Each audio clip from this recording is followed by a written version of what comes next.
sponsored by Progressive Insurance. I'm Monica Ricks. A contentious vote this afternoon in the House. On this vote, the yeas are 339, the nays are 85. Two-thirds being in the affirmative, the rules are suspended, the resolution is agreed to. A lot of bills in the background there as the House narrowly passed a $460 billion spending package of bills to avoid a government shutdown by Friday. That funding would keep the Departments of Agriculture, Transportation, Housing, and VA running through September. It heads to the Senate next. Former President Trump is the last man standing in the Republican race for the White House. Nikki Haley suspended her campaign today after winning just one state on Super Tuesday. It is now up to Donald Trump to earn the votes of those in our party and beyond it who did not support him. And I hope he does that. Both Trump and Biden will be fighting for her supporters ahead of another round of primaries, including Georgia, Mississippi, and Washington State next week. The White House says President Biden is preparing to deliver his State of the Union address tomorrow night. Press Secretary Karine Jean-Pierre with a preview.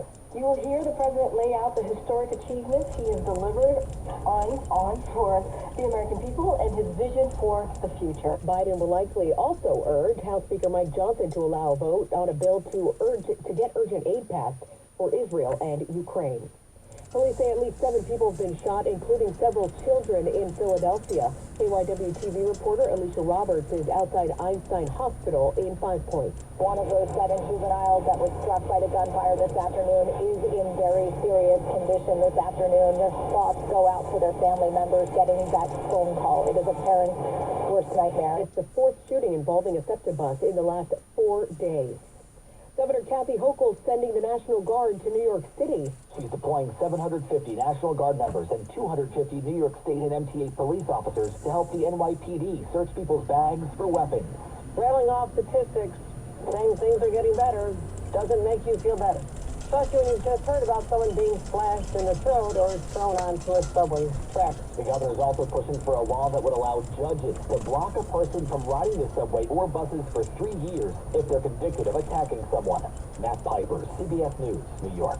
Heavy rain in the forecast just in time for the East Coast commute. Weather Channel meteorologist Jim Cantori is tracking it. We're going to watch this thing move right up the I-95. Rainfall rates maybe an inch an hour. Right during the evening rush hour, huge wet commute home for millions of people. Parts of the Northeast could get a couple of inches of rain tonight. It's the same system that flooded parts of the South this morning. This is CBS News. Well, that's today's news. Today's news. I didn't hear any good news, did you? I didn't think so. I guess it's all about perspective. The glass is half full. Well, as always, I'd like to thank you again for coming along with me on these Dash Cam News adventures. You know the drill. Peace, love, and all that hippie jazz. Bye-bye, everybody. It's 63 degrees in Hayward, California.